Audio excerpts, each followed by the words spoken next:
Welcome back to the Comfort via Discomfort podcast, where we are creating a mentally healthier world, one open, honest, and vulnerable conversation at a time. I'm your host, Adam Beaumier, and in this episode, I got to interview Andrea Ames. Andrea is an amazing woman and an absolutely incredible example of two things. Number one, that it's never too late to make a big change in your life. And number two, that it is absolutely worth it to push through the darkest times in your life. You see, right now, Andrea has become an absolute wizard helping small businesses create wow experiences for their customers. But it hasn't always been this way. In fact, she's only been a business owner for less than 10 years. Before that, she spent 35 years in the corporate world. And when she got close to the end of her tenure in the corporate world, she was feeling like she had to make a change. And she questioned a lot of what she was thinking about. She was trying to make sure that this was the right move for her. Eventually, she took the leap and became an entrepreneur.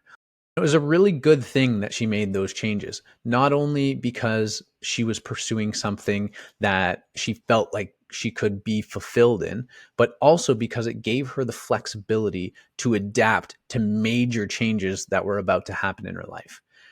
Shortly after she became a business owner, one of her family members became ill, and that started like a 4-year stretch of multiple family members, extended family members, and pets passing away. So there was a lot of death, a lot of grieving, a lot of avoiding emotions, and all sorts of things. And through this experience, Andrea's message is that it's absolutely worth it to push through these dark moments, and that we need to lean on each other and to be vulnerable with each other in order to get through those moments.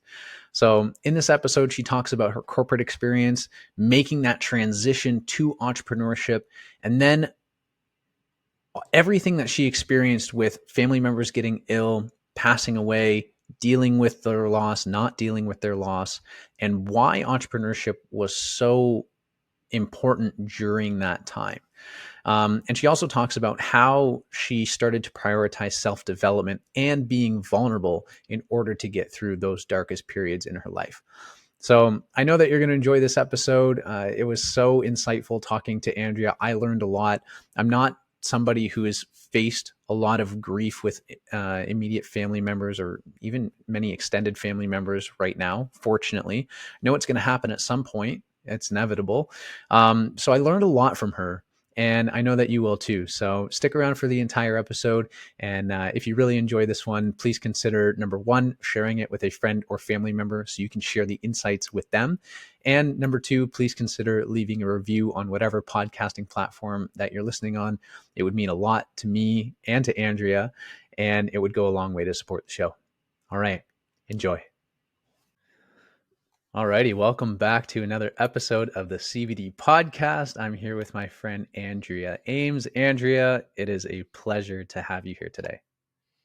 Thank you. I'm so excited to be I here. know, me too, me too. I know that we can talk forever. Yes. We've done that a couple times. We literally had to schedule another call because we didn't even talk about half the stuff that we were supposed to talk about the I first know. time. Crazy. So we are going to try to stay on topic here and to get through some things, because you have a really interesting story. You've spent some time in the corporate world and you've spent some time as an entrepreneur. You've kind of been described as being pushed out of a job when you didn't want to leave it, which is really interesting. You told me that you really kind of lived a life that you thought other people wanted you to live for a long time, and it wasn't until your late Mm. 40s that you started changing that. So we're going to get into that today. And from like 2019 to about 2022, from what you've told me, is you've experienced a lot of death. There were a lot of people that were close to you that had passed during that time. And so there were a lot of ups and downs in terms of grieving and moving forward and just trying to make sense of a lot of things. So we've got some really important things to get into, and I'm super excited to get into them with you. But before we do, why don't you tell the people listening a little bit more about who you are as a person and what you do for work, and then we'll go from there. Sure. Well, thanks again, Adam, for having me.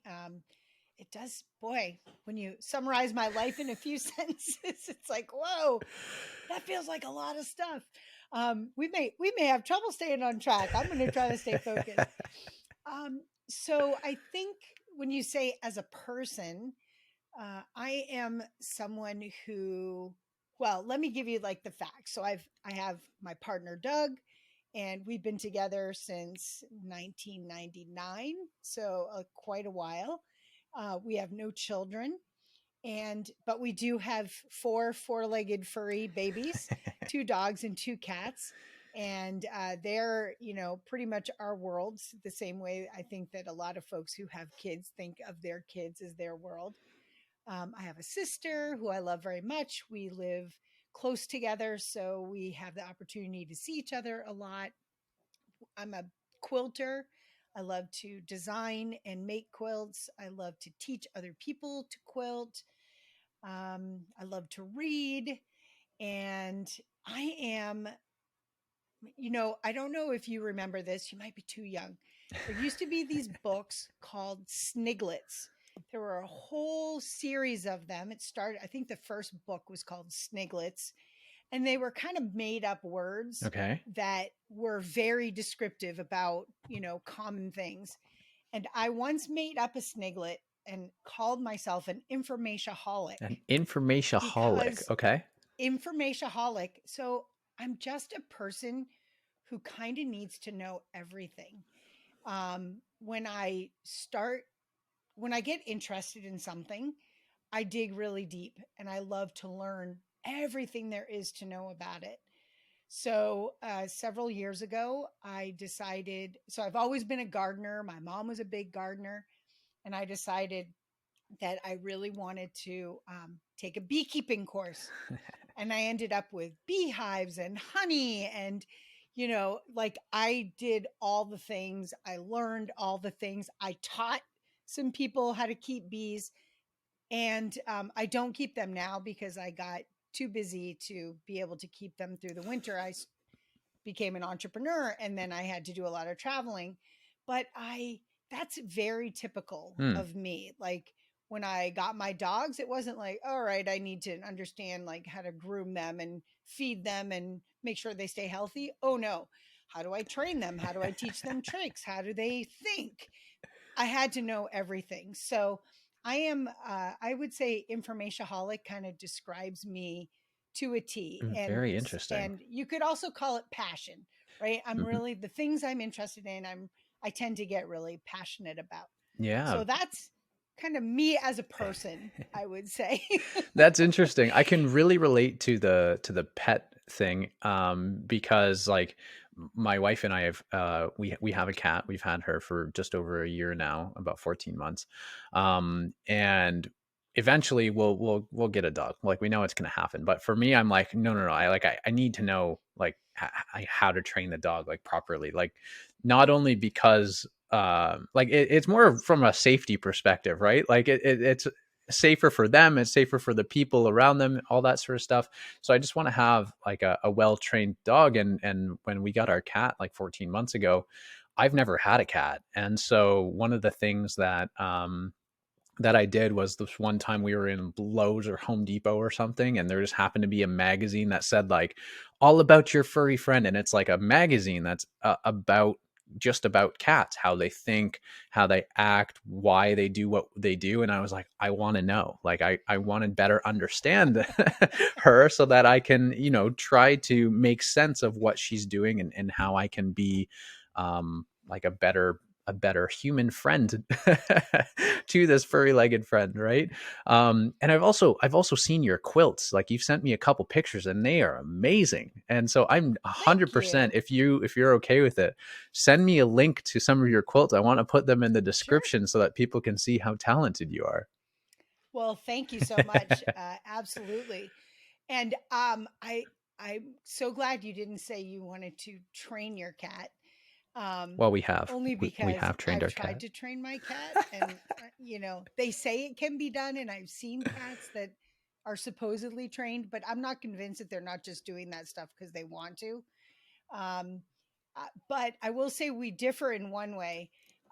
Yes, I want my dogs to be well behaved. I want them to be well trained from a safety perspective. Also, frankly, I take some uh, pride, I guess, in being able to walk down the street and have my dogs not be the one that's, Oh, straining the yeah. person's arm on the leash and all that. I love when people tell me my dogs are well behaved. However, I didn't wait until I knew all the things. I'm like, I want a dog. I got a dog. Okay, this dog now became my little lab, Mm-hmm. right?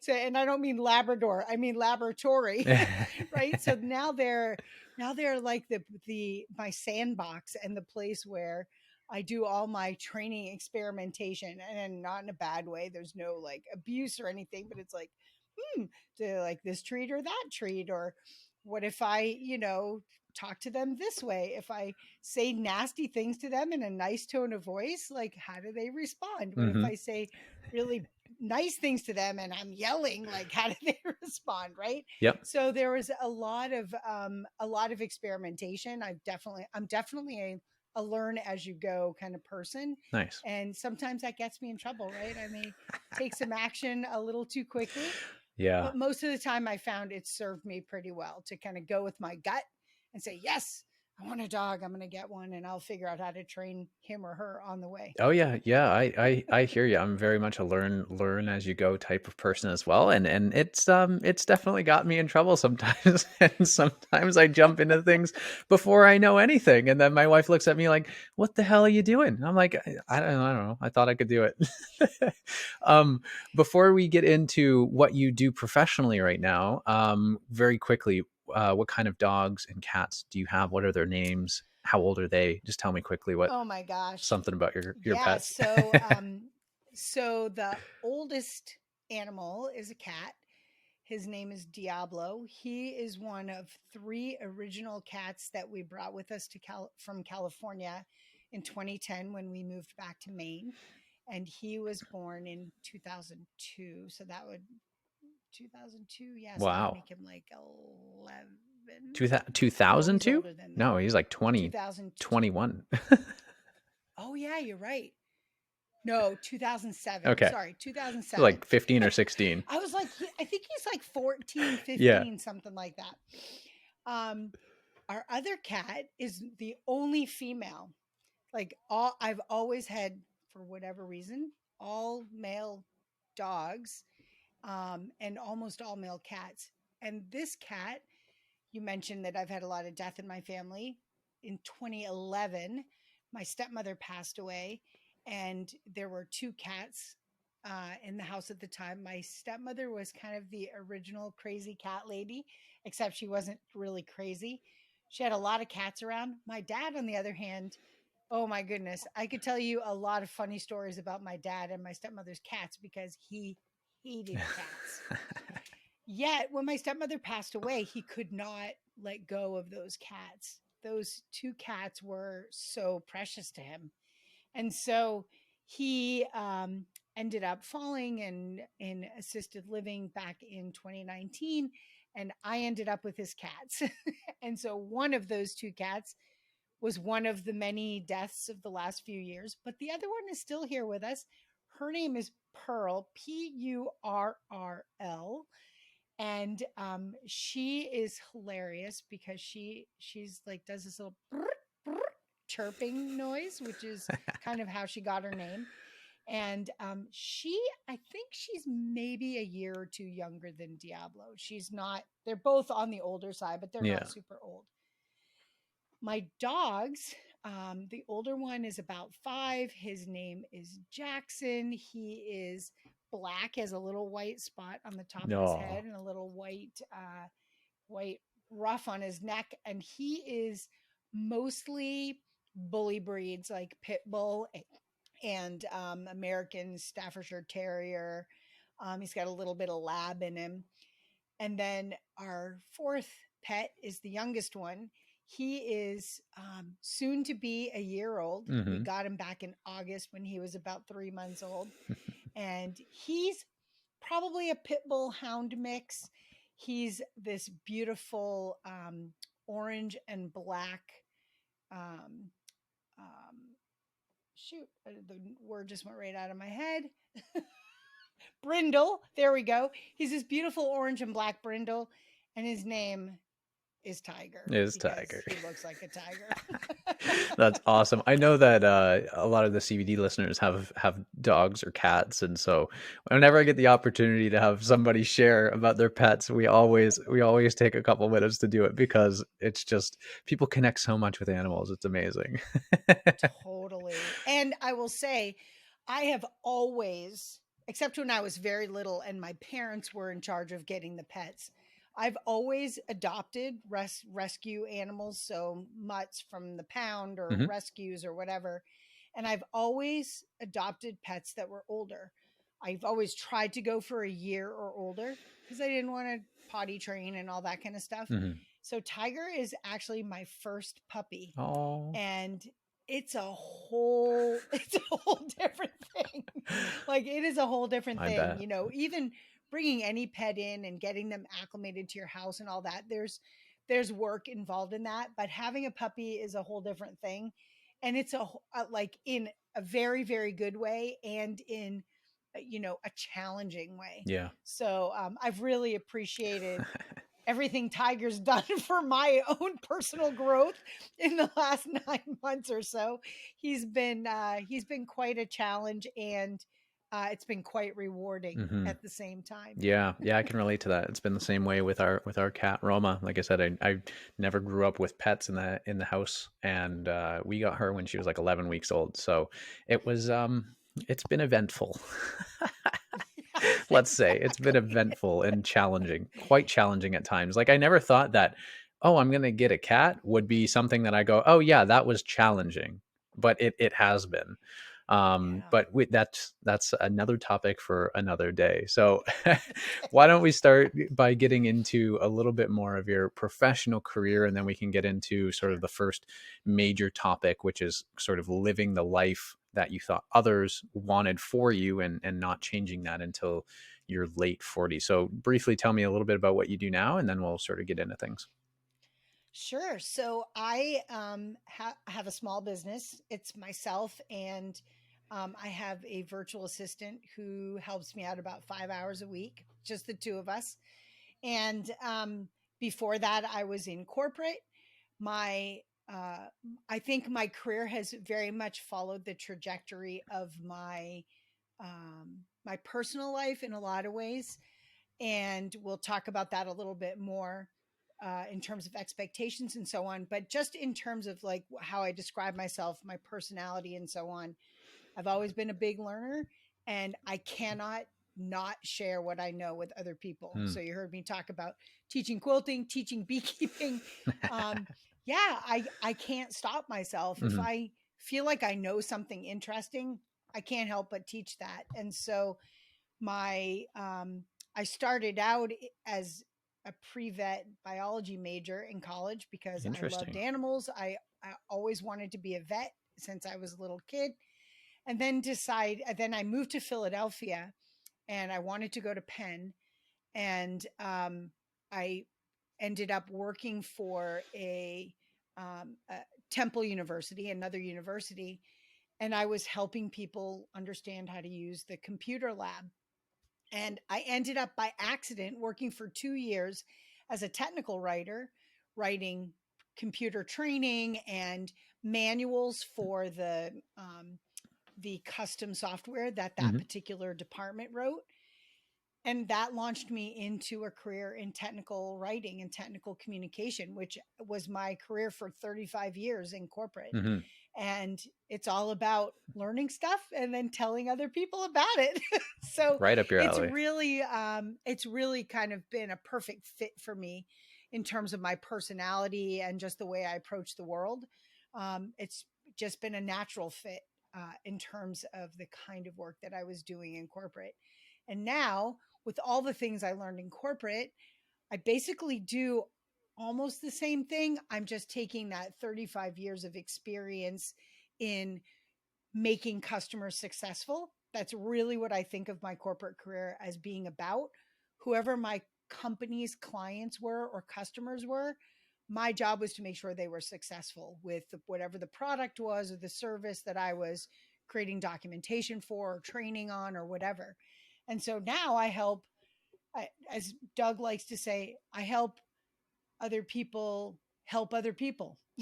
So I help small business owners who have group programs, because that's just kind of my passion, to create success for their clients that creates success for them.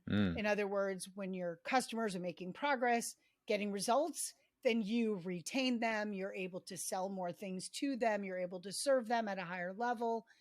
That makes them want to come back, and it just creates this beautiful virtuous cycle. So that's what I do today, and I feel like it's very much a natural extension of what I was doing in my Yeah, job. yeah, it definitely sounds like it. And the the thing that you're describing, it almost like your own little circular economy where Yeah, you're helping others help others essentially, which is really cool. yeah, And group programs are your specialty. It definitely does sound like all of what you experienced in your professional life really translated into what you do as an entrepreneur.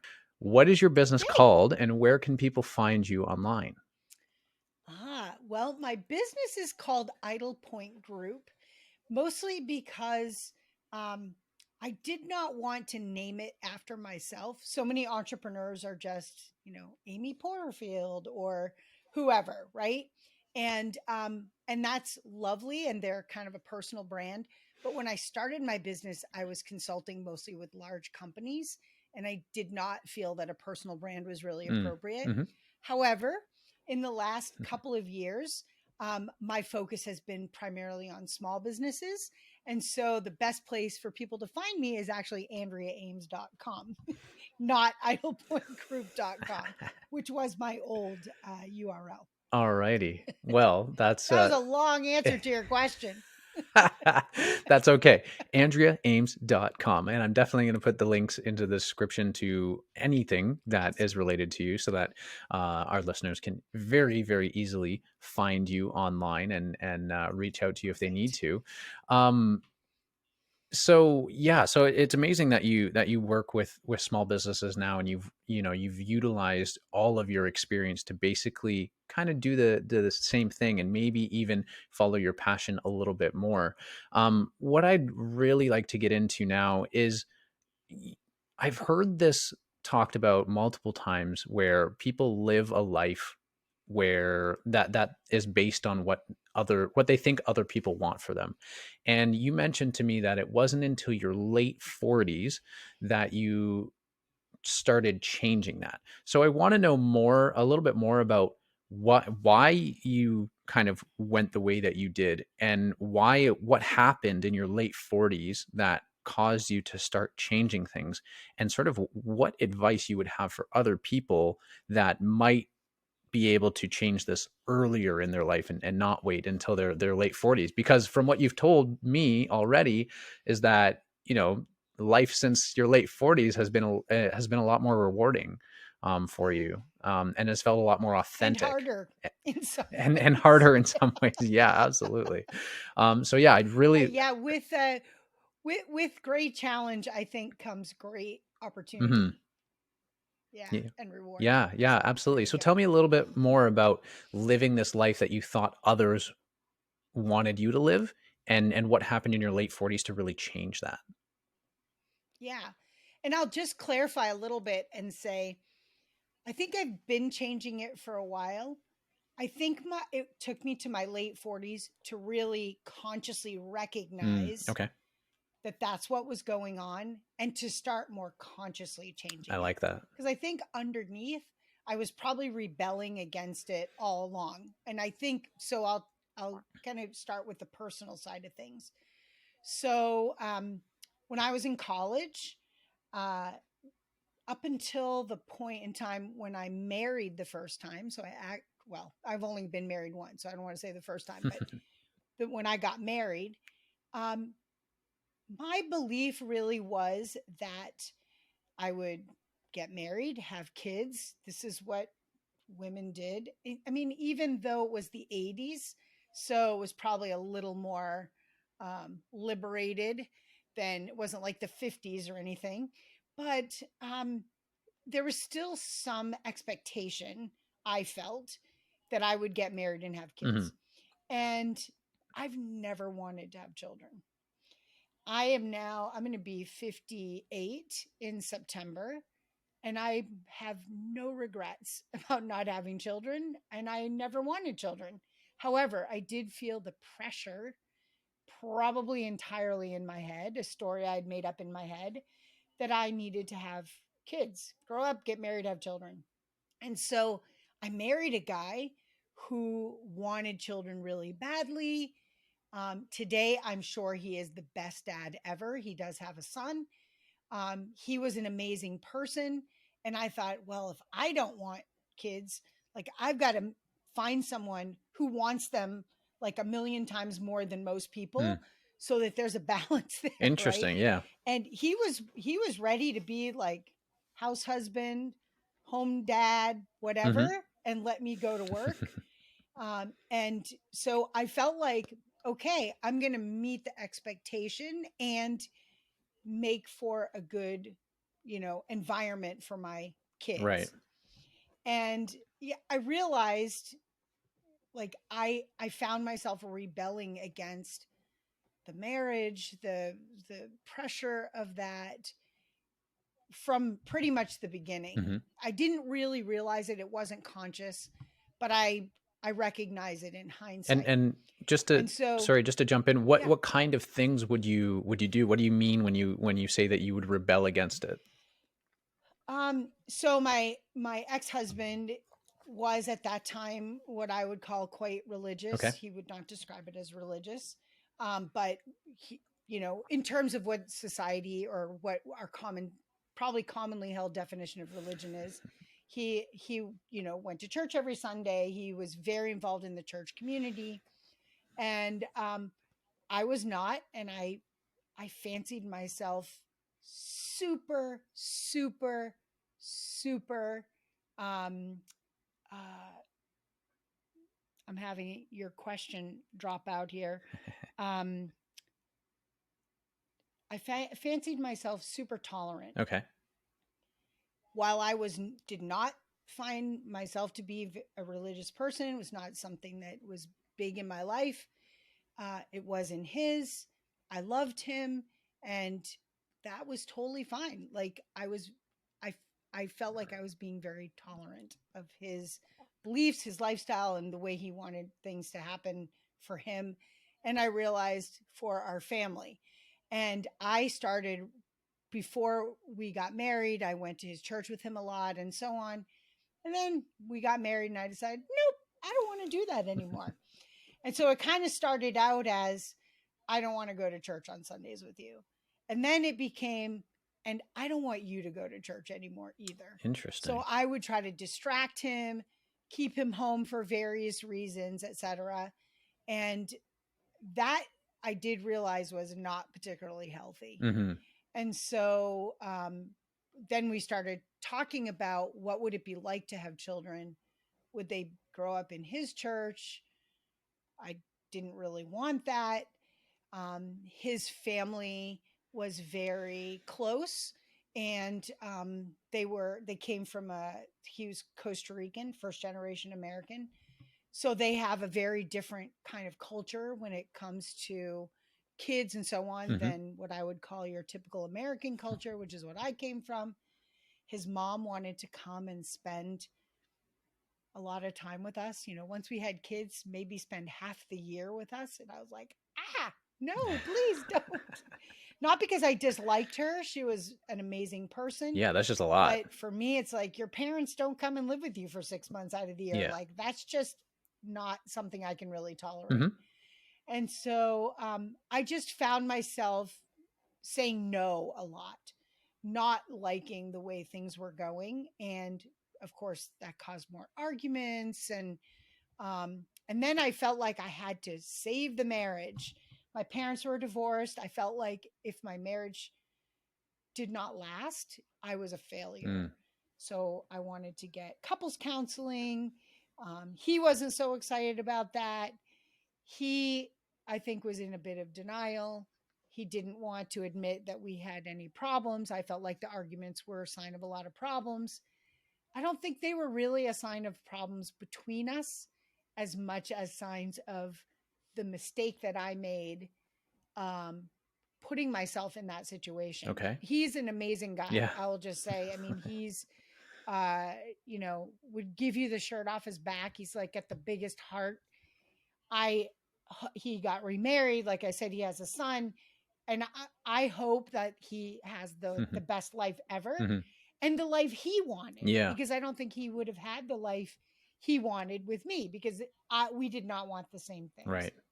And so that's kind of what I mean when I say I was rebelling against it. Like I started agitating, making things more Mhm. difficult. And also, as I started voicing things that I think I had felt all along, like, I don't want our kids to grow up in your church. I don't want your mother to come spend 6 months of the year with us. And these were things that I think I had been a little bit in denial about. Yeah. But once we got married and they became more potentially realistic, Mm-hmm. I was like, yeah, no, I can't really deal with that. Yeah. Does Yeah. that make sense? Yeah, no, definitely does. When I was just curious about some of the details, because maybe there's somebody listening that is rebelling, or has a Mm. partner that's rebelling and doesn't really notice it or identify it as that. So I thought that Yeah. information might be a little helpful. And so tell me about how long were you two together? And you also told me in our first conversation that you got to a point where, you were rebelling for a while, and then it got so uncomfortable that you basically couldn't take it anymore. So how long were you together? When did this feeling of uncomfortability come into play? And then sort of what happened?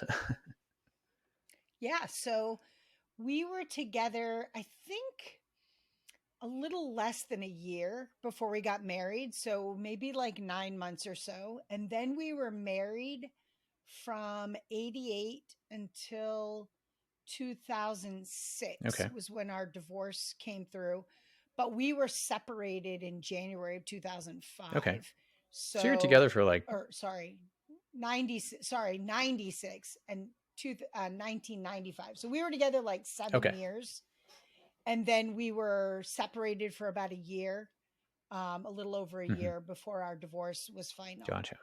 And I mean, I think for me, I got to a point where, as I said, I felt like if we got a divorce, if we split up, I was failing in some way. And marriage counseling really helped me, even though he often didn't show up, or he decided he didn't really need counseling, or that we didn't need counseling as a couple. I pursued therapy on my own and realized that I was in a lot of denial Mm. about why I had gotten married, why I was staying married. Was it really the right thing for me? And really trying to get some clarity around what was the right thing for me.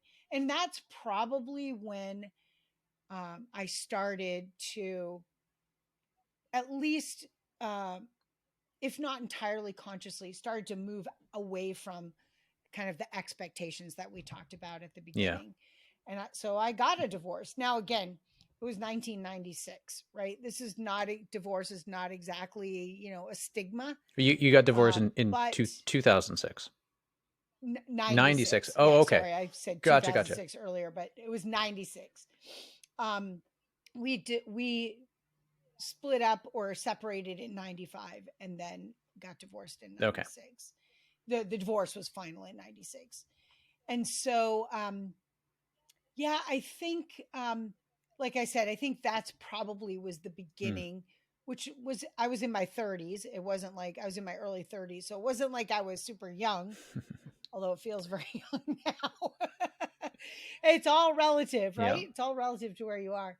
But I feel like that was probably the beginning of moving away, even if it was less fully consciously, away from kind of the expectations. And that was mostly on the personal side. Okay. Now, on the career side, I, went to college. In fact, Um, my parents got divorced when I was very young, and we didn't have a lot of money. My mom didn't have much money. It was my sister and I. We lived with her, and I maybe I'm more rebellious than I think of myself as. Um, I rebelled against that too, in a good way. I think mostly. I hated, when we didn't have enough to eat. I hated when we couldn't afford to get the TV fixed. I hated that. I felt like I needed to go get a job the absolute second I turned 16 Mhm. and could get a legitimate job and not babysit for $1 an hour. And I really hated all that. And actually, I decided I loved working. I made money, I interacted with people. And so at that point, I realized, okay, this is like a thing for me. I like to work. And I was good in school. Um, I wasn't like outstanding, but I was good enough Mhm. in school and I knew I could get into college and that wouldn't be a big deal. But I took a semester off and I wanted to buy a car. And my mom was worried that if I bought a car and got into a car payment, I would never go to college. And so we sat down, we had a long talk, and she's like, look, you know, you make, I think at the time I was working in like a temp agency and I was making maybe 14 or $15 an hour, which was a lot of money for a 17-year-old in, Yeah. 1983. And my mom said, so you're making $14 an hour and you can afford to buy a car and all that. She said, I am 20 years older than you and she made like $19 an Mhm. hour. She was a secretary at a computer company. She could barely afford to have two kids, one in high school, one in Mhm. junior high or whatever my sister would have been in junior high. And she said, and if you don't go to college, like this, you'll always be making $14, $15 an hour. And I thought, oh, okay. I hate your life. I hate the life Yeah. you have created for Yeah. us because of the Right, right. situation that you were in. And so I hauled my butt off to college and I spent the next 3 years going to school full time, working full time, and working part time. Wow. So I basically had a 40-hour a week job. I took four credit classes and I had a part-time job on the weekends and so on. And I was summa cum laude when I graduated college. Wow. I became like super overachiever. I was a biology major for a year, I was a computer science major for a year, and then I figured out that I was doing technical writing and that was my full-time job. And I switched over to English, got my degree in English. I have almost enough, I had almost enough credits to get a minor in computer science. I had almost enough credits to get a minor in biology. And I'm like, nope, we're going to do the thing that comes easy. I was a good writer. I love to read. Let's do the easy thing. And so, and then I was like, okay, and now I need like a job, a real job that is technical Mhm. writing and so on. And I basically followed this path of that's the thing you're supposed to do. Right. Go to school, get a job. I went right from my bachelor's degree into my master's degree. I was like, more school, more pay, higher job, more responsibility, working for someone else. Mhm. And I spent 35 years in corporate doing that. Right.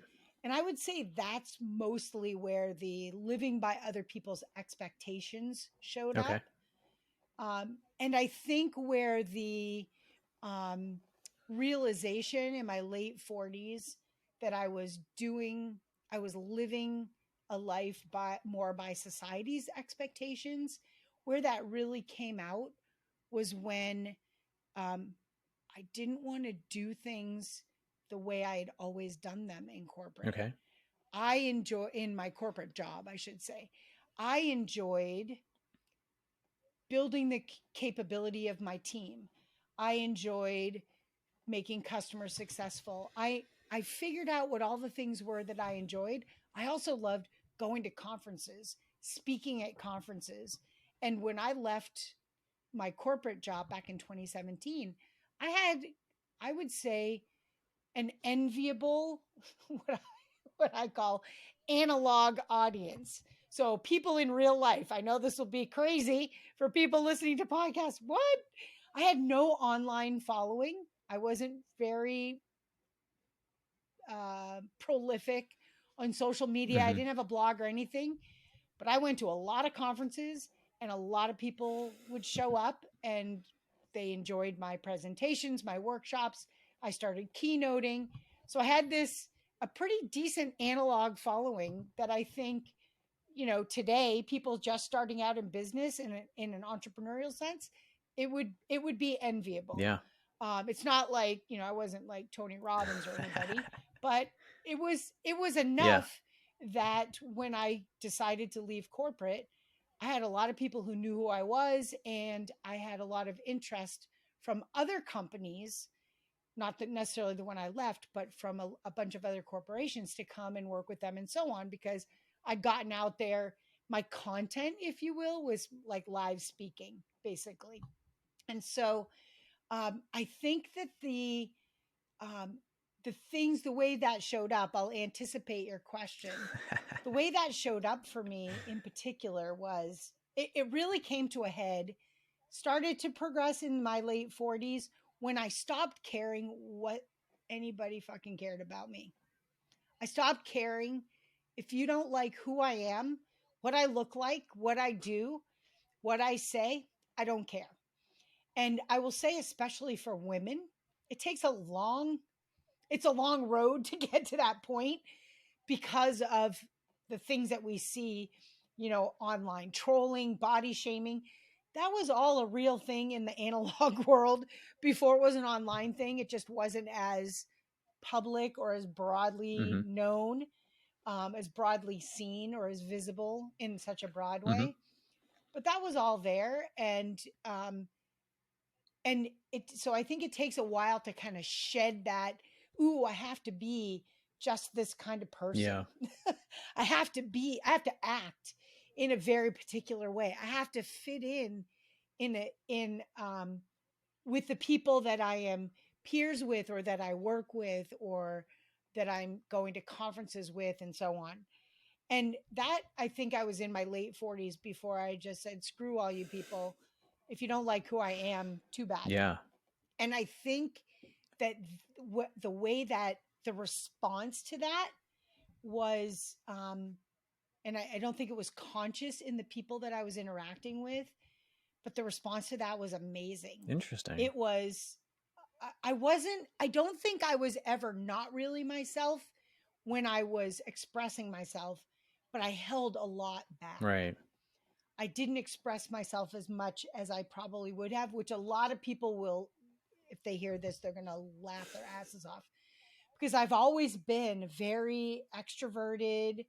I think a lot of people would say I've got a very bubbly personality. So I think a lot of people would say, oh, Andrea, hold back? No way. But I know that I did hold back, and I stopped doing that. And I think the biggest change was Mm. internal.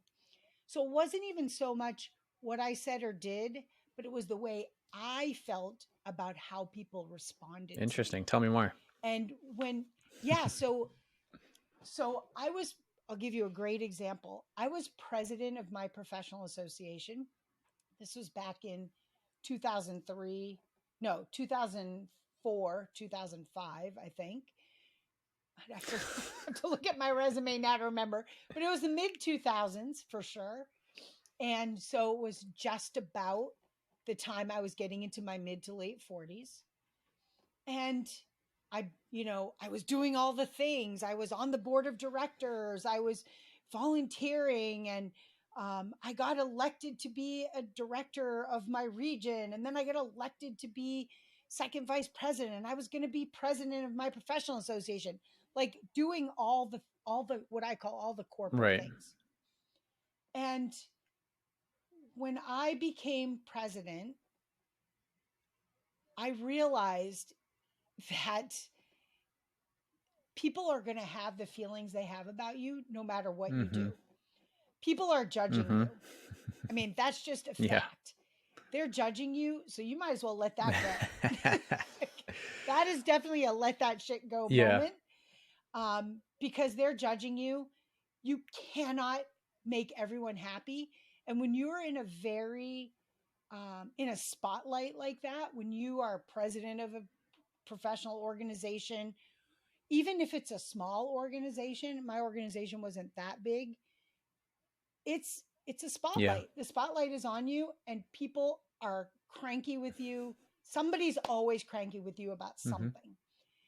And so you can either kind of crack and have a breakdown about that, or you can have a different kind of cracking. You can kind of crack open and you can shed all the crap that you're dragging along with you that says, everybody needs to like me. And you can say, you know what? I stand for these things. I believe in XYZ. I think these things are right. I'm happy to engage in discussion about it. I'm happy to have maybe have my mind changed, but right now this is how I feel. And if you disagree with me, that's okay. Like, it just has to be okay that people do not believe everything you Yeah. believe. And that, I think, is what happened to me. And so the year after I was president, I was the end keynote at the conference, our society's conference. And I remember getting up and saying, a lot of you are not going to like what I'm about to say. That's a great way to start And it I off. realized, yeah, that I had become someone who was willing to stand up for, I don't want to say it was an ideal. It was a very minor thing. It wasn't like a big social injustice or anything, but it was an ideal within our society. And I was willing to stand up for that and be okay with people not liking me for that, Yeah. because I felt like it was the right thing. And I think that was probably where I shed a ton of societal expectation and a feeling that I needed to be someone other than who I was to fit in. Mm-hmm. Instead, I fit in so much better since then by actually being who I am. Yeah. And I've realized that being vulnerable has actually made me much more relevant is the wrong word. Like Much human, more authentic. human, resonant. Yeah. That's the word I want. It's made me much more resonant with other people. Just being who I am, because we connect with the imperfections. Yeah. Yeah. That's very well said. That's that hits home for me as well. We connect with the imperfections, and as you're telling me your story about fitting in and sort of shredding the crap that we kind of pile on, Yeah. it reminded me of this video that I saw. I've seen it multiple times, where the person basically says something along the lines of, life isn't about everybody liking you. It's about attracting the people that are meant to be in your life. And the only way that you can do Yes. that is by being truly who you are. Because I mean, like, I Yes. think many of us go through phases, if not all of us go through phases where we want to fit in and we don't know who we are. So we kind of just do what we think we should be doing. And Yes.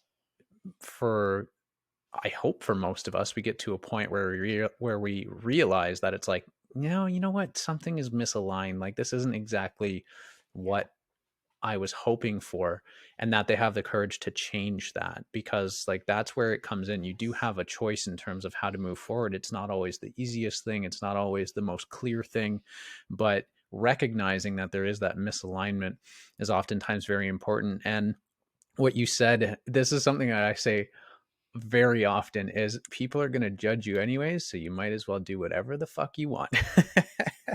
Amen, brother. Because Amen. it's so true. Like, your actions whether you choose option A, B, C, D, there is going to be somebody somewhere that tells you you're wrong or is judging you on whatever option you pick. So you might as well pick the option that you like the best or that is true to your core because it's who you are and Yes. because you want to do what or to do what you want to do.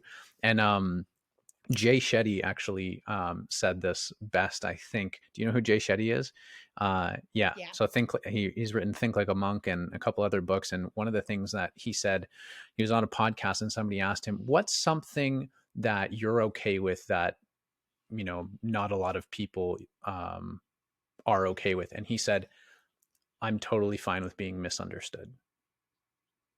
Mm, And when I heard that, I was like, yeah. wow, like that resonates a lot, and it fits in very well with what we're talking about here, because he's like, I don't need to explain myself to everybody. I don't need to, you know what I mean? Like, I need to be who I am and do what's true to me.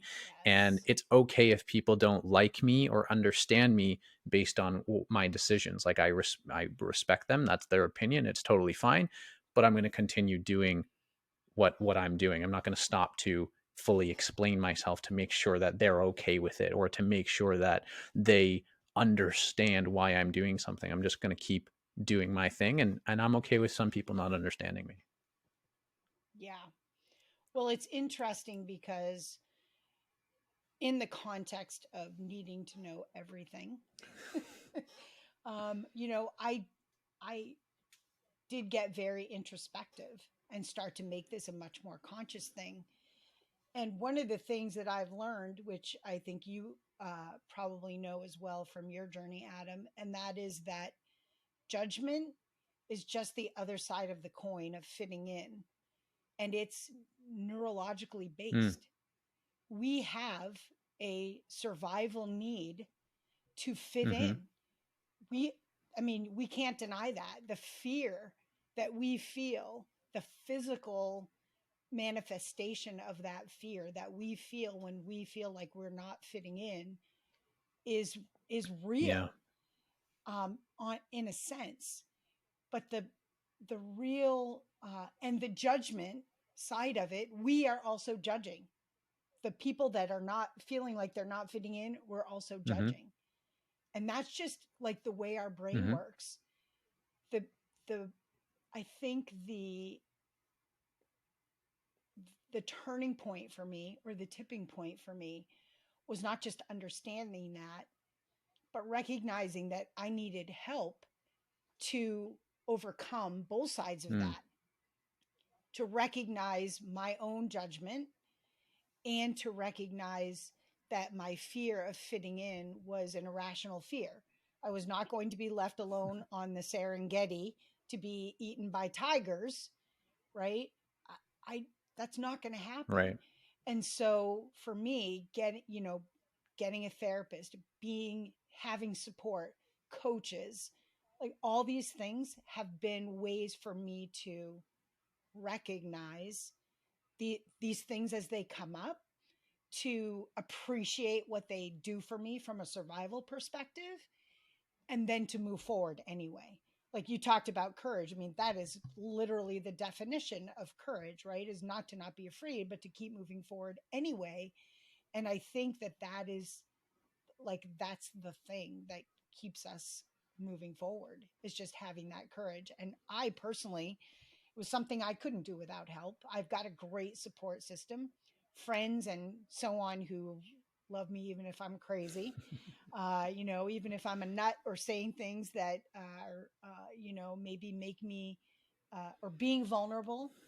That's something like, it makes a lot of people uncomfortable to be around people who are being vulnerable. They don't know how to judge that, right? They don't know how to make sense of that. yeah, And I've got a lot of friends who make space for me to be that person, right? And they don't, I mean, they may be judging me. They probably are. Their brains are probably judging me, but they're overcoming that to let me fit in with them. And I've had professional support with therapists and coaches and so on.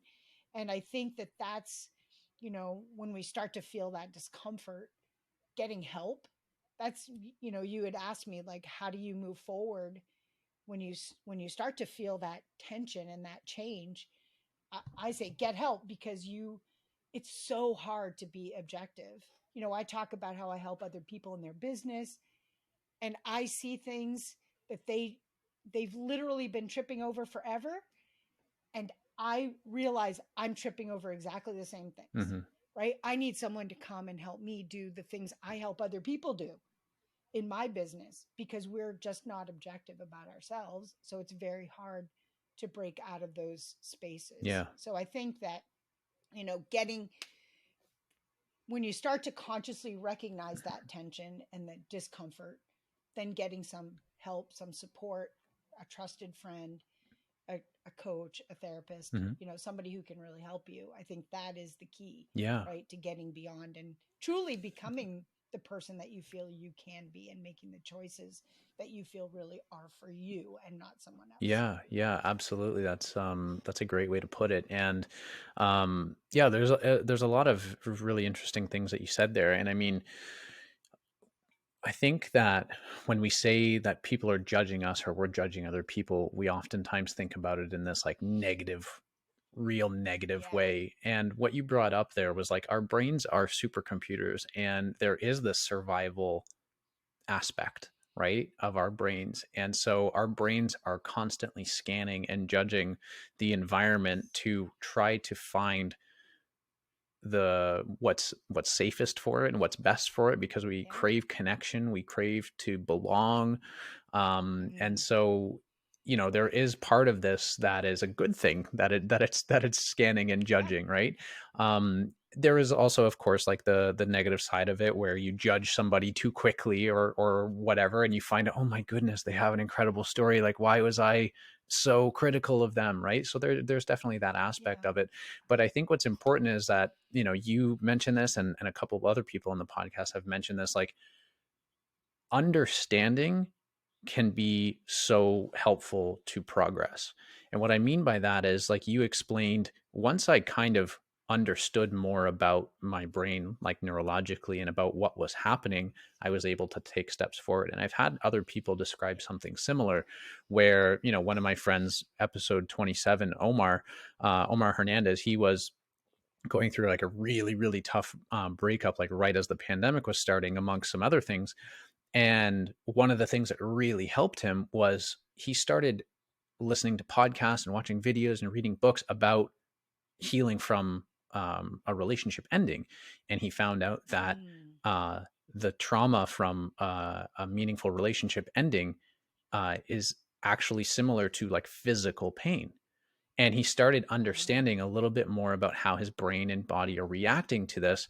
And part of it was, oh, this is a normal thing. Like, I'm not experiencing something that is abnormal. I'm not crazy. I'm not this Right. outlier. You know what I mean? And there's definitely some safety component or something that helps us to kind of relax a little bit when we understand that it's not you singularly, like other people, like this is a normal biological type of response or something that's happening. So part of it was that, and part of it was, as he understood a little bit more, he could identify parts of his life that was like, oh, if I do this, it could probably help me with the issue that I'm having. And you're explaining a very Yeah. similar thing, which I think sometimes gets overlooked. And it's like, if we just understand a little bit more about how our brain operates, how our body operates, then it might be a little bit easier to take the next step, not to answer all your problems, but to Yes. just take that next step. And I think that comes from a Yes. variety of places. And one of them that you mentioned is to get a coach or a therapist. So I appreciate you bringing that up, because it can definitely be very helpful. Yeah. I think there's, as you were talking and you were talking about Omar, I was like, oh, he listened to all these things and he realized he wasn't alone. Yeah. He wasn't the only one.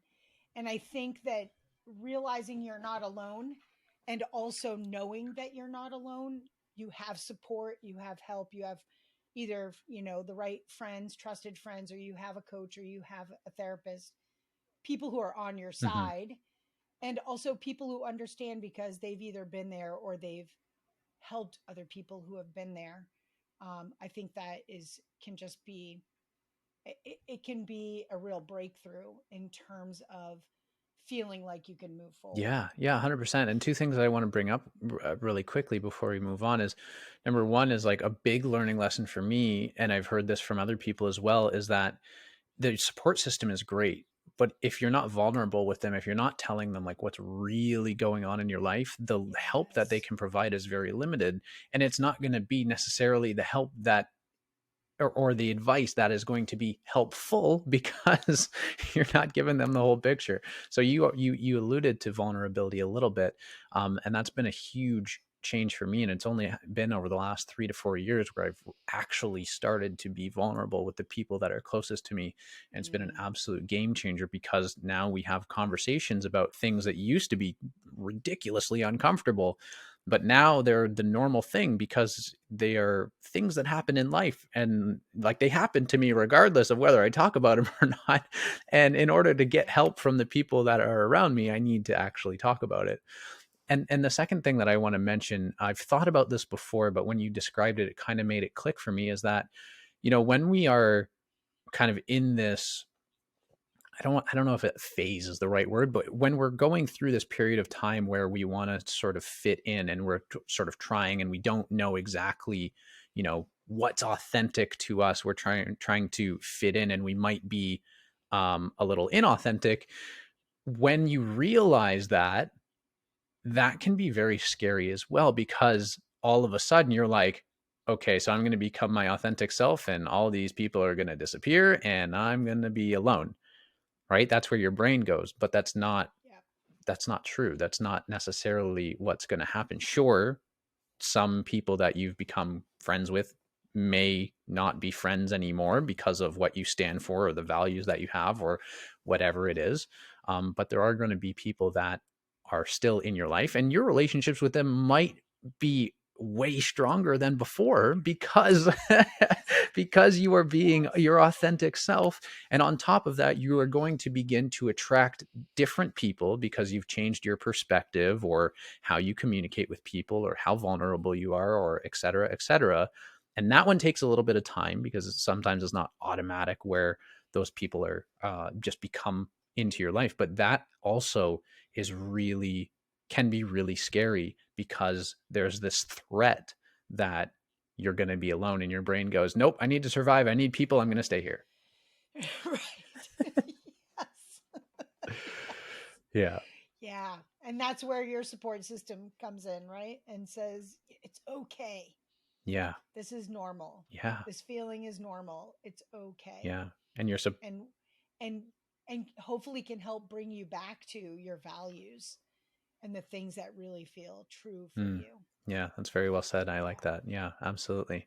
But yeah, there's a lot of complexity to it. And the support network can mean so many different things. Like you said, coach, therapy, videos, podcast, book, mom, dad, brother, sister, aunt, uncle. Sometimes a stranger is the best, the best support system, right? Or a Oh cat my gosh, or a dog. yeah, I just want to tell a little story about that. So, recently, in the last few years, because of a lot of things that have gone on with me, I've gotten very interested in facilitation and facilitating connection. So, taking what I've been going through personally, and how do you create that in your Mm, business when you have a group program? How do you create a space where people feel like they can be authentic and vulnerable and want to and feel like they can connect with one another? And so, last year, in the midst of just a shitstorm of stuff, I facilitated an activity at a conference that I have in the past keynoted at, and so on. So it was my corporate industry conference, and I did something called a paired interview where, and the question was your story of resilience. So where have you overcome a seemingly insurmountable challenge? And I put folks in pairs, and they told each other about a seemingly insurmountable challenge that they actually did overcome. And I heard two amazing things from that. One was a woman who shared with me that her brain went to a very personal thing initially, and her partner shared first. She interviewed him, and he shared something very profoundly personal. She had written down, "Oh, I lost my job during COVID and it was really hard." And after he shared, she's like, "Screw that." She threw it out, and she, like, totally extemporaneously, she shared this initial very, very profoundly personal situation. Mm-hmm. And she said to me, first of all, I never would have done it because it didn't feel like the appropriate circumstances unless he had shared with me Yeah. and been very vulnerable. Mm-hmm. And here was a complete stranger Yeah. who, as soon as he opened up and took the lead on being authentic, this woman, like, she was hook, line, and sinker. She jumped in with both feet. And she said it was probably the most profound experience that she had ever had. Yeah. And it was with a complete stranger at a professional conference. She's like, "What? This is like totally wackadoodle. How did this happen?" And then I had another person come up to me afterward and basically say, a, a, a common friend of ours, he's like, he cried. Yeah. He's like, this was the most connection, the deepest connection I have ever felt with a stranger in a short period of time ever. And so I think this idea of craving connection, it's of course the last few years with COVID and so on, that's just intensified that, but it's always there. Yeah. We always have this need for connection. And the amazing thing about this facilitation to me that really was brought home was this idea that you can have that connection. You can feel supported by and feel safe to be authentic with someone who is a complete and total stranger to you. Yeah. It was nothing short of magical for me. It was just like totally magical. And you're right. It's that connection thing. Sometimes a total stranger is exactly what you need. Yeah. You're not feeling any kind of judgment from them. You don't know them. Yeah. From Adam. You don't know them. Sorry, I couldn't resist. My sister will love that. She's a big pun person. You don't know them at all. And so you can either feel 100% judgment from them or 0% judgment from them. And here's an opportunity for you to be vulnerable. And as this man so beautifully demonstrated, when you're vulnerable, other people will be vulnerable too. Yeah. No, that story is incredibly profound. And it's just another example of like the power of vulnerability. And when you said that it was the deepest connection that he's ever felt with a stranger, like I got chills when you say that, because I can relate to that so much. And like I said, it's only been the last 3 or 4 years that I've really stepped into what it means to be vulnerable and to communicate vulnerably, and what can happen from that. And sometimes, like you said, the best people to talk to are strangers, because I mean, I've had people in my life that I've been completely vulnerable with, and then they are vulnerable in return, and then we walk away and we never see each other again. And that's honestly some of the beauty of it, right? Not every single person has to be like your best friend that you're vulnerable to. And the other thing is, like, vulnerability doesn't need to be like an all or nothing thing. It doesn't have to be this thing that's like, I'm going to tell you my whole life story in 45 seconds and just throw everything on you. It can be sharing a small detail. Like, it doesn't have to, you can open it a crack, and then, it opens the door for other things to happen. And I think it's a perfect, that story is a perfect segue into sort of the last major segment of our episode. But it is 11:29. It's okay. I texted. Are you sure? I texted my next. Yeah, okay. we're good.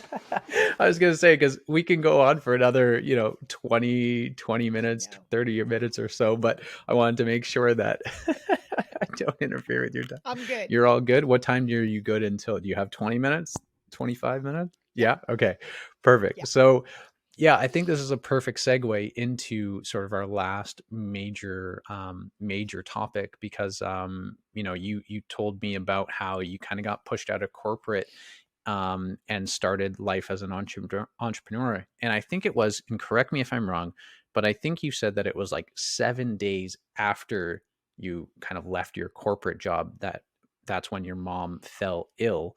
And so this had actually kind of given you an opportunity to spend more time with her, right? So there's a lot of things that we can kind of get into over this like last 6 years of your business journey, and I'll let you kind of guide in terms of like where you want to start with that, and we'll get into things a little bit.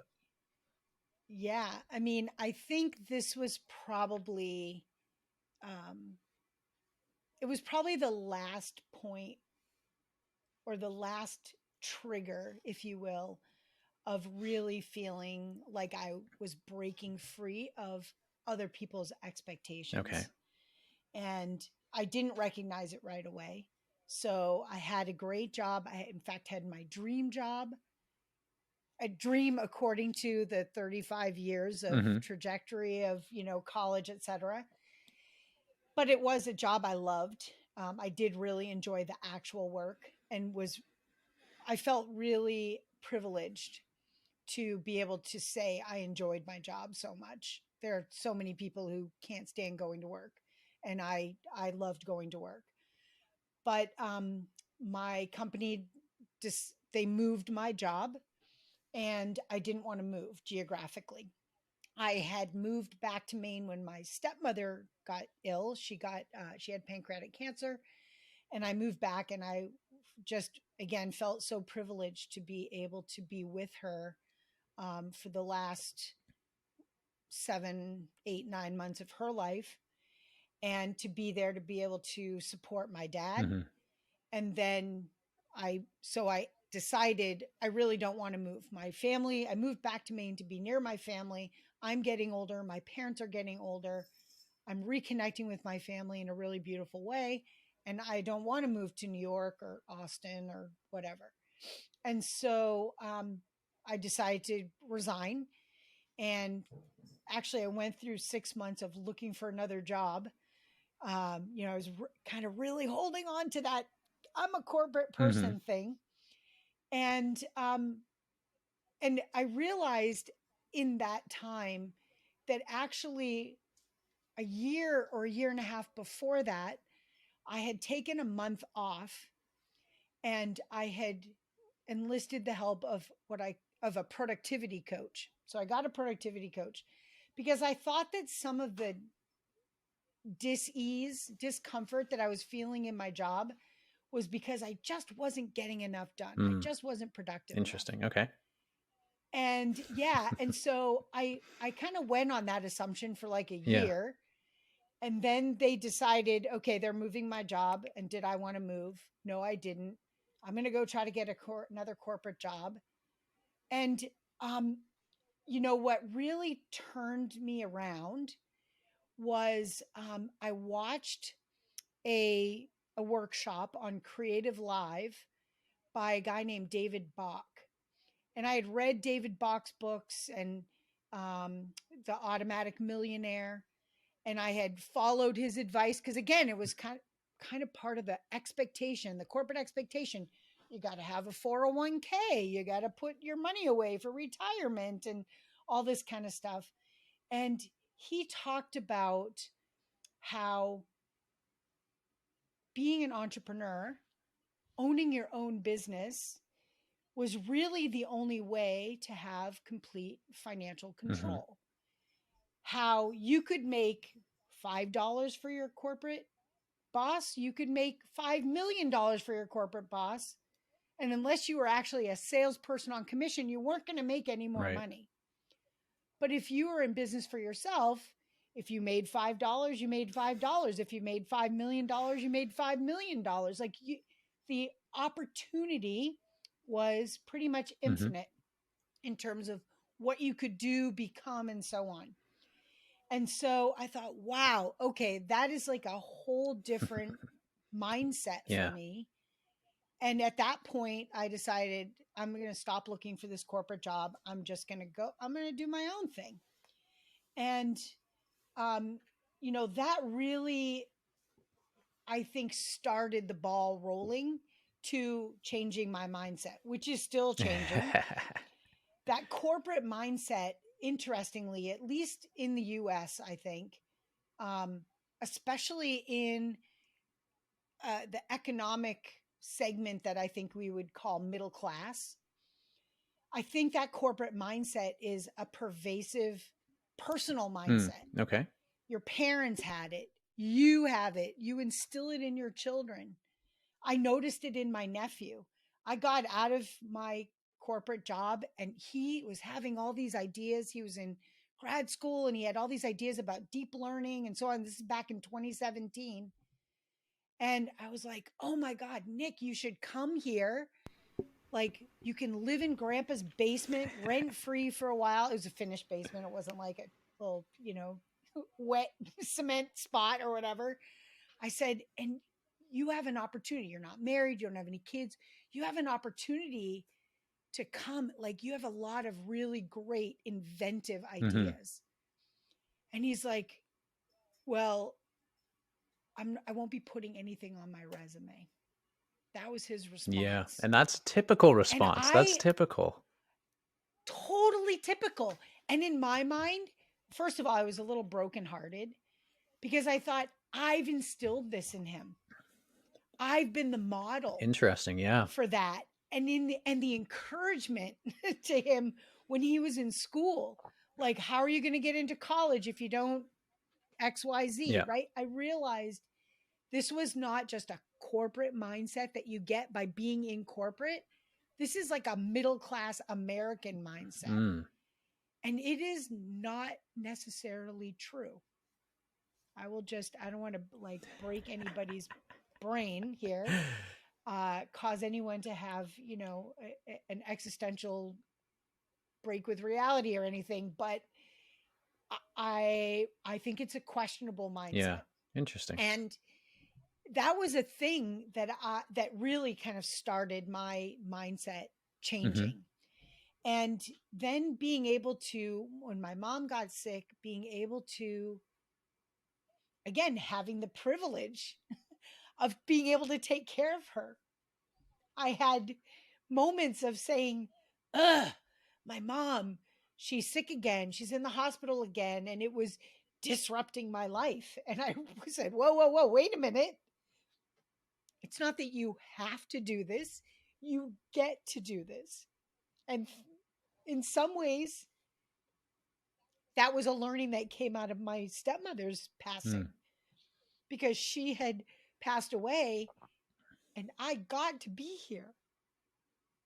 And I realized after she passed away, I didn't have that opportunity anymore to be with her and take care of her and so on. But I did have the opportunity to be there with my mom. I had the opportunity to take care of her. And, they say, uh, you know, how are you doing? Well, I'm getting older, but it's better than the alternative, right? I realized like that's a very true statement. She might be sick, she might be in the hospital, it might be taking my attention away from my business, but it was way better than the alternative. Which it wasn't much longer that I got to actually experience that alternative, which made me even more thankful for having that time, right? And so I think that all those things around that time from 2017 to early 2019 were really conspiring to set up my mindset in a very different way, to come out of these are the expectations for me and make the decision that I wanted to make.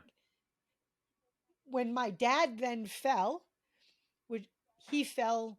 So I left my corporate job. A week later, my mom got sick. She passed away. So that was mid 2017. She passed away in February of 2019, February 6th. And my dad's birthday is March 1st. On February 28th, he fell, broke 3 or 4 ribs, ended up in the hospital and in and out of hospital and rehab and so on. And again,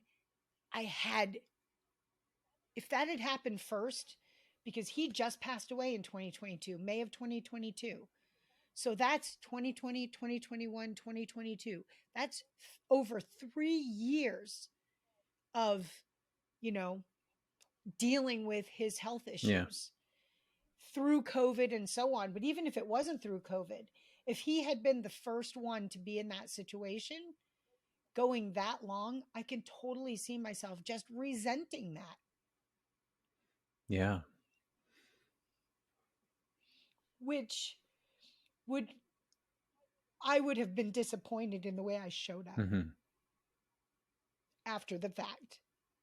And instead, my mindset was,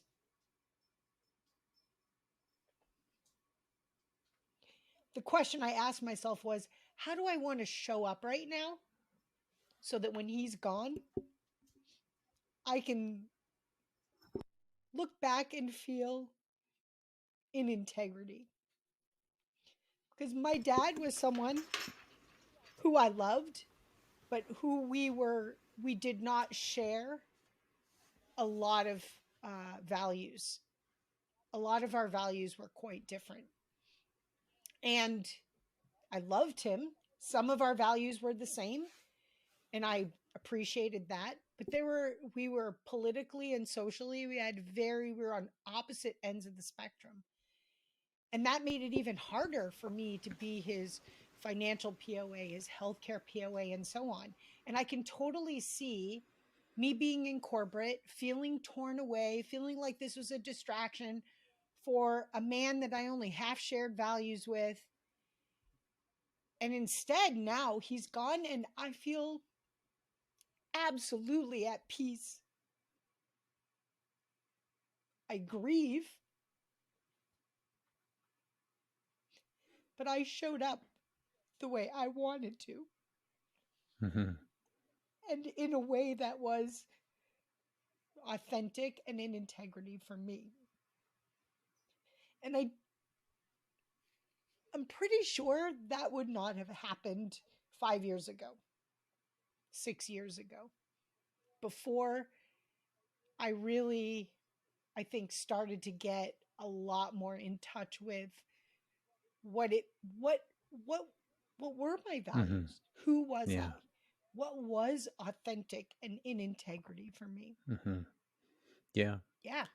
So that I think is kind of the beginning and the end of, although not really the end, because between uh, October of 2021 and October of 2022, during this time when my dad was getting sicker and going into hospice and passing away, we lost 2 cats and 2 dogs, which was very difficult for us. And for people who have pets, they will understand more than people who don't, probably. And especially for people who don't have children, but instead of replace the idea of children with their four-legged fur babies.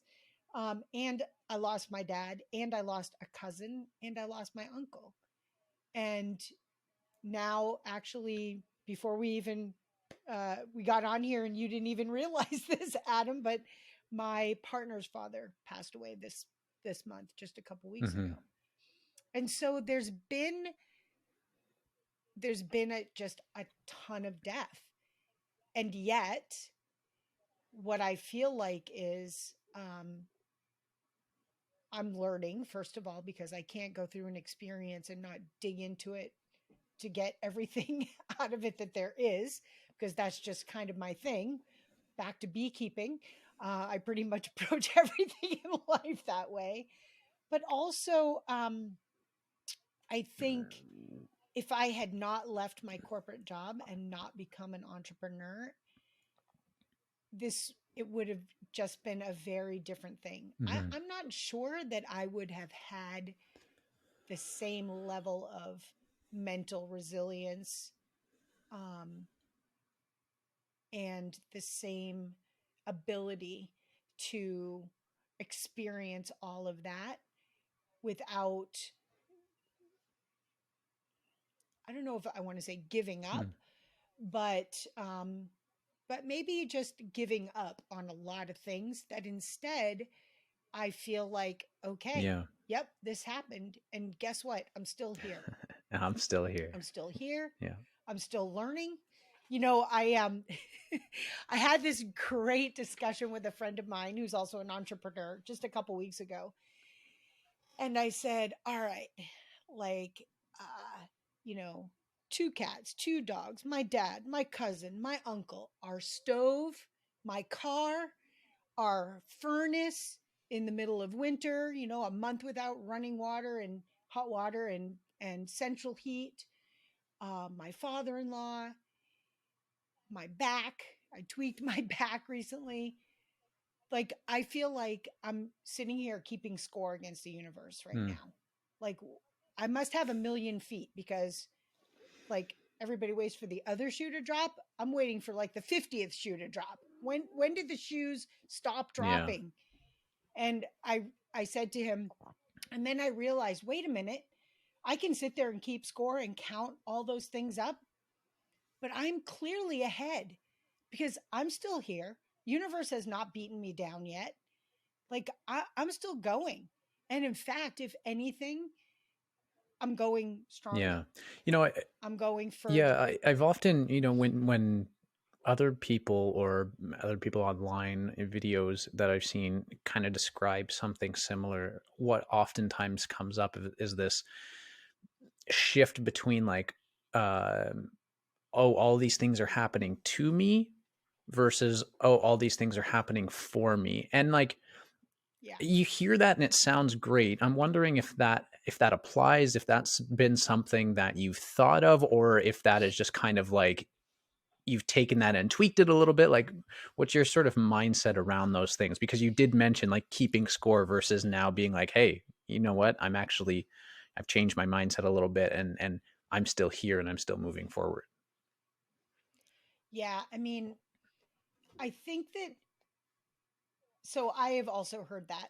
And in fact, I have a business coach who, at the end of 2019, when I hadn't spent very much time in my business, I had a one on one session with him. And I was like, oh, I'm so behind. And, with my mom's death, and it's just been so hard, and my business is dying, and da da da.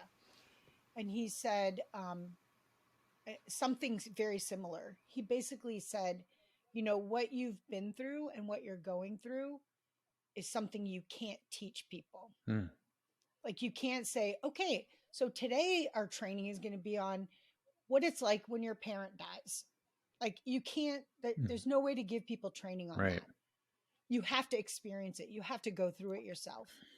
And he said, you are becoming the person you need to be to help the people who are going to need your help. Mm. And so every experience you have Mm-hmm. is building in you whatever it is that you're going to need to help. You don't even know who those people are yet, but you're going to need that to help these people. And it's a similar idea to things are not happening to me, they're happening for me. Yeah. But it's also, I think, and I do believe in that. And I do always try to look back and what have I learned? What is the gift to me from this situation? Mm-hmm. My dad dying, my mom dying, like all these things happening seemingly in a short period of time. Like, Yeah. what is in it for me? What have I learned? What is the Yeah. gift? But I will say that when you're in the middle of Oh it, God. that is not what you want to hear. Mm-mm. And it's not an easy mindset to pull up. And so I think for me, it's kind of that, but it's more the battle cry. It's more the in the moment of I'm grieving, I'm pissed off, I hate the universe, I hate the world, I hate God, like whatever your thing is. Um, but if I can get out of bed, take a shower, wash my hair, sit down in front of my computer, like I just fucking won. Yeah. And sometimes Sometimes it's just about being 1 point ahead. Like that's all you need to be. One breath, one step. For me, it's a shower. If I'll get up and take a shower, I'm pretty much good for the day.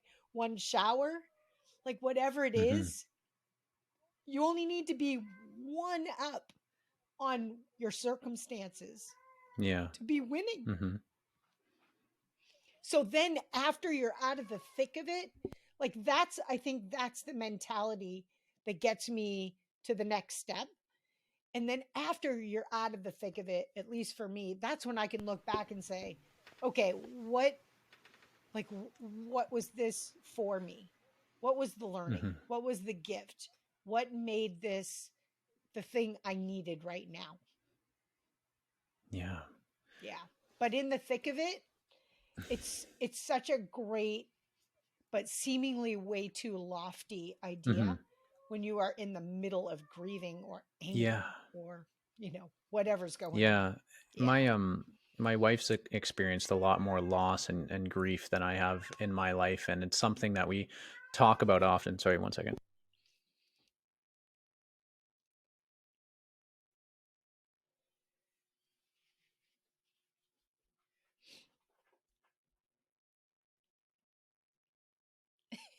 Is that Roma? Yes, she loves to go outside, so she is just fucking meowing at the door. So I don't know if you can hear her, but I can hear her, and I'm just like, anyways. I Until you said something, I didn't hear her, but then I realized, oh yeah, I heard a little meow. Yeah, the little meows. That's Roma.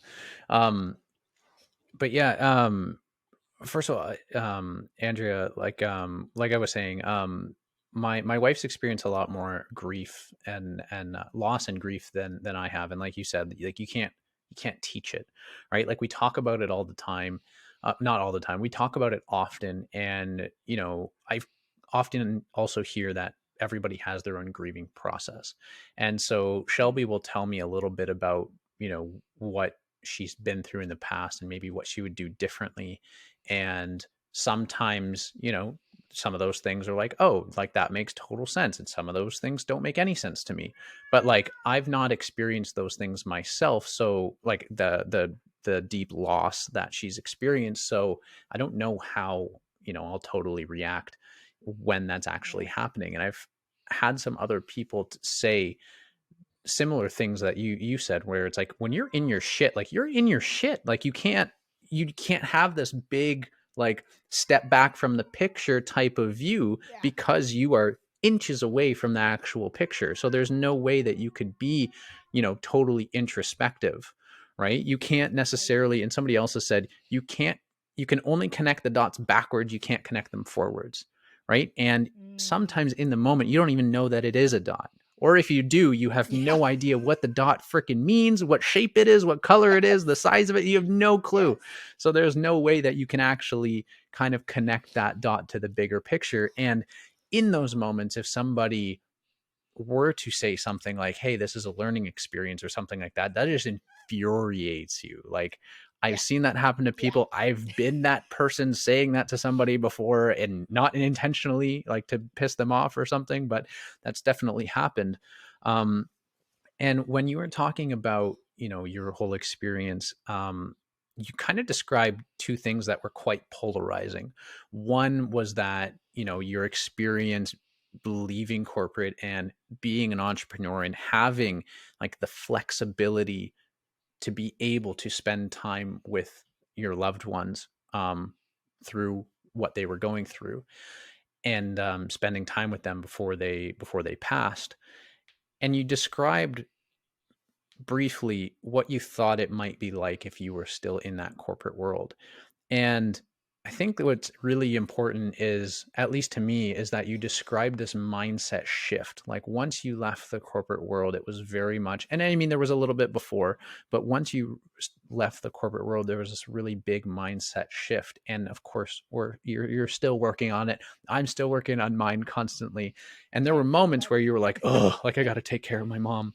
And then there was like an introspective moment of, wait a second, I have the opportunity and the privilege to be here and spend time with her when she's ill, and I wouldn't have necessarily had that time if I was working in the Yeah. corporate moment. And it sounds to me like those are moments that you will cherish forever because you were able to have them. And I think that Yeah. based on what you've described, if you were in the corporate world, you might have, you might not have been in the mindset to sacrifice the time in your job to spend as much time as you would have liked to with your loved ones, and there might have been some sort of resentment there. And it's not, I'm not Yeah. pointing this out to say like, oh, you have to leave the corporate world and you have to be the entrepreneur. Like everybody has, what's right for them. So the corporate job might be Yeah. something that is exactly what somebody else wants, whereas entrepreneurship might be better for somebody else.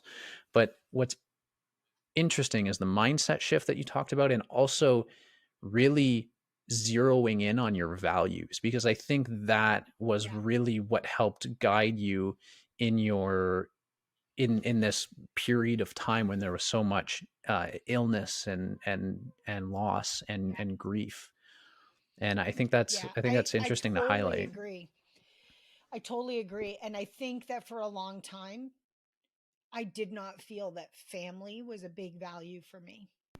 Interesting. Okay. I mean, I loved my Yeah. family and all that, but it was like, no, it's about being ambitious and growing your career. Right. And I moved to California, and, my dad was in Maine. So my stepmother, who I was really close to, they were in Maine. And when I moved back, and I think when my stepmother died, that was when I was like, whoa, okay, like this isn't forever. Mm.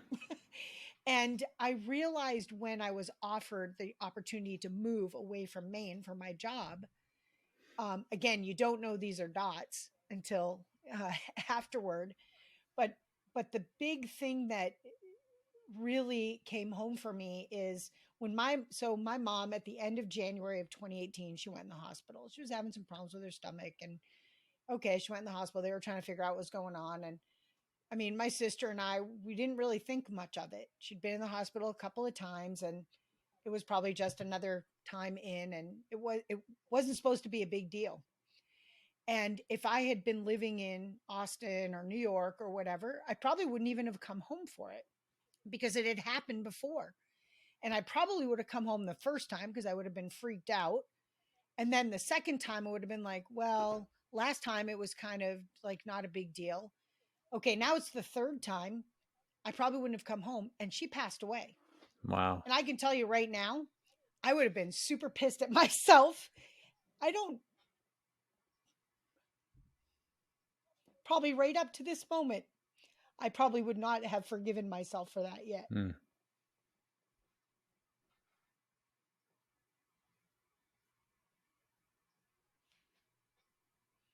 And I think that situation is where the biggest dots got connected for me about how family is a value, an important value for me. Even when my dad, who's obviously my family, who I obviously loved, was not always someone I liked a lot. Mm-hmm. But that didn't matter. It was completely irrelevant to the way I showed up for him. Yeah. Yeah. Yeah. So those the values, and again, that kind of comes back to, so it's like 20 years, yeah, 20, 10 years ago, 2010, 2011, when I moved back to Maine. Um, so it was 13 years ago when I really, I think, started to Mm-hmm. understand that particular value. And honestly, I don't know if that's more of an age thing. I mean, when you're young, you think you're invulnerable and you've got forever, and your parents are there, and mostly you're just trying to get out from under them, and you know, and break free and make your own way for a while, and then you kind of come back to it, and maybe that's just a normal cycle of life, right? Maybe that's the way it's supposed to happen. But for me, I had the opportunity to make it a Mm. choice and never. It's so funny because I say, people ask me, "Oh, but you had to give up your dream job and all this kind of stuff because you moved back to Maine." And I'm like, "Well, not until 7 years after I moved back to Maine, so it's not like it was right away." But have not regretted moving back to Maine for a split second. Hmm. Not 1 second. Hmm. Because I moved back here for my stepmother and I got to be here for my mom and my dad. So I just can't, yeah, I can't regret it. Yeah. Totally in line with that very important value. Yeah. Yeah, absolutely. Yeah. Um, Andrea, thank you so much for sharing all of this. I know it's clearly an emotional topic, as it would be for anybody to talk about this.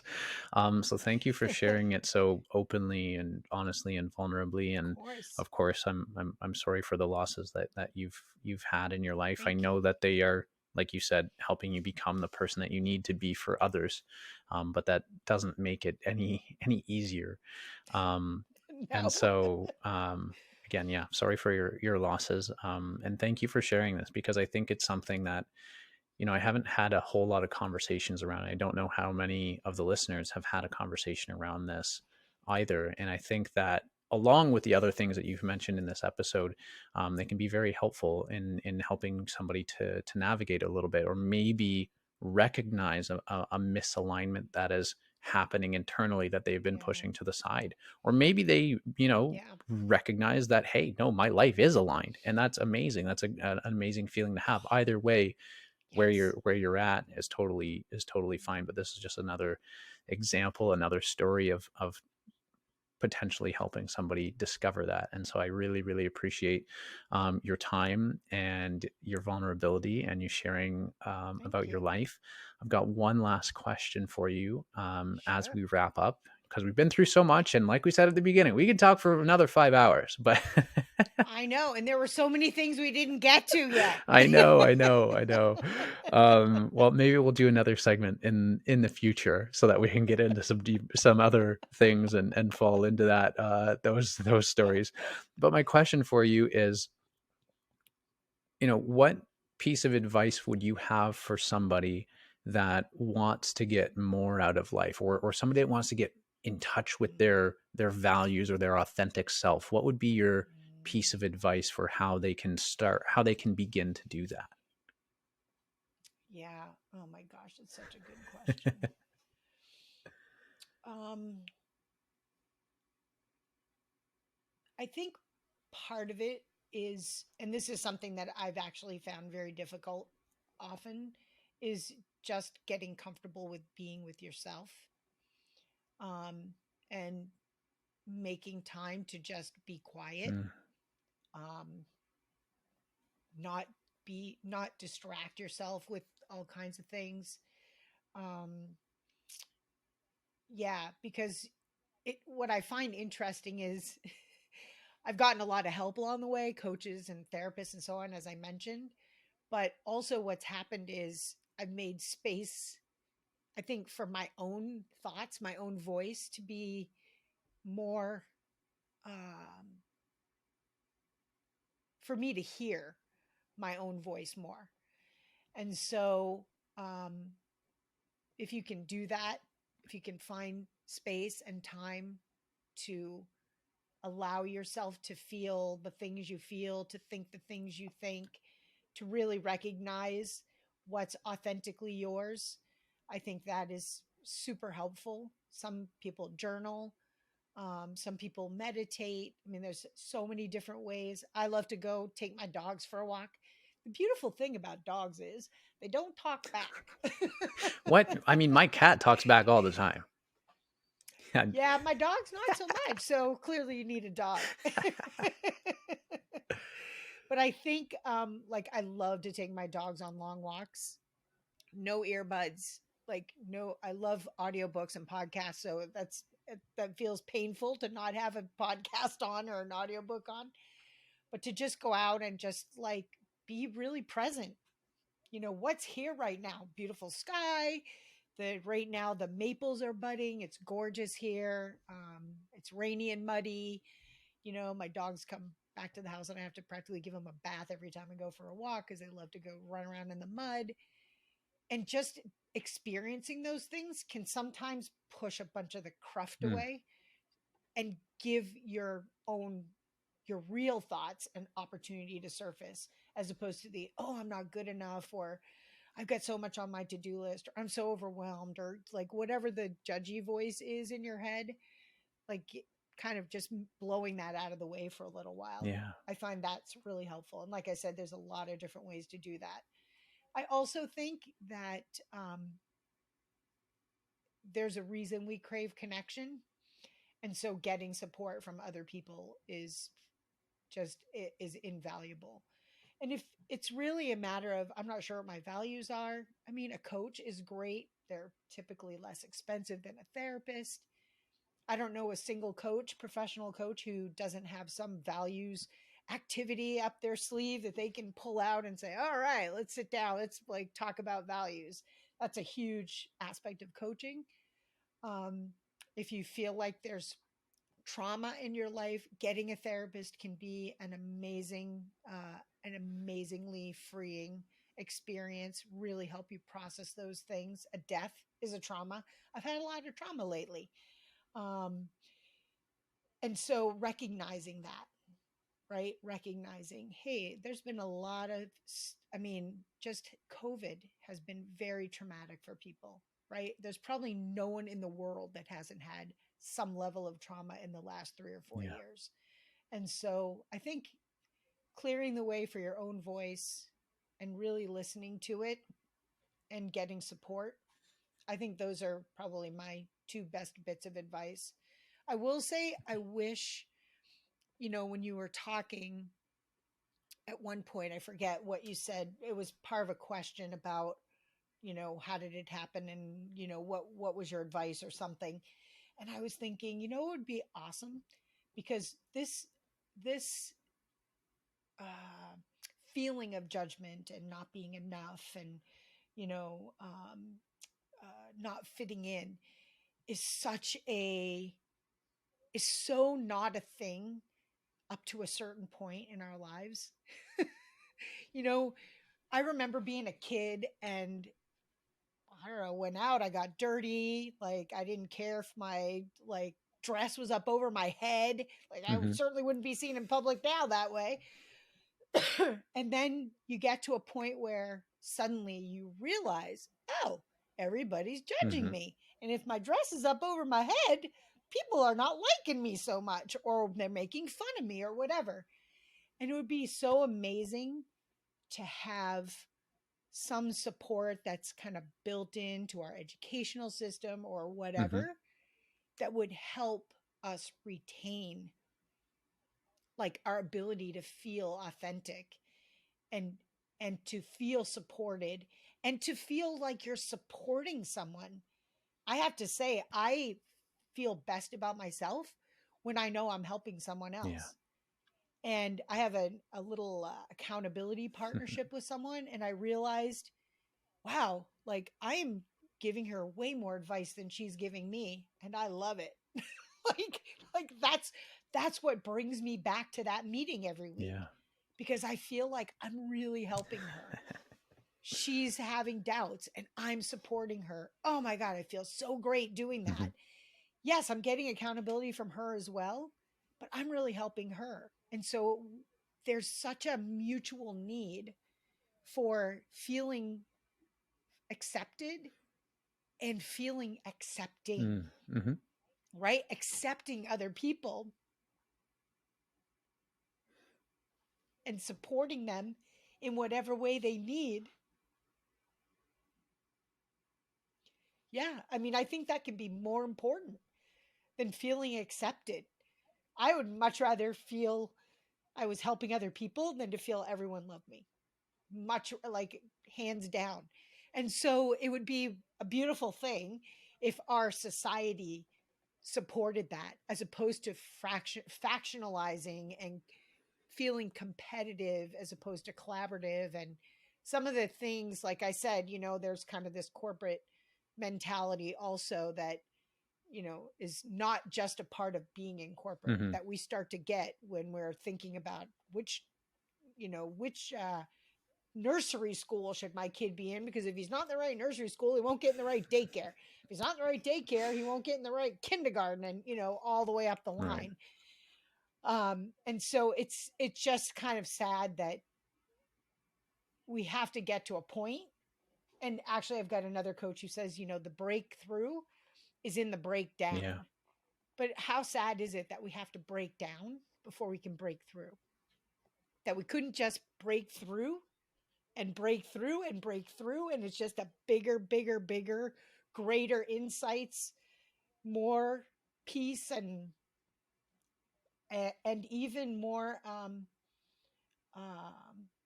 you know growth of responsibility and more money and whatever you think of as success, but just having more and more and more success because you're your real self and you're getting real support and acceptance from the people around you. So that's my wish for the better world. You didn't ask me that question, but I answered it That is anyway. all good. All good. I appreciate you sharing that.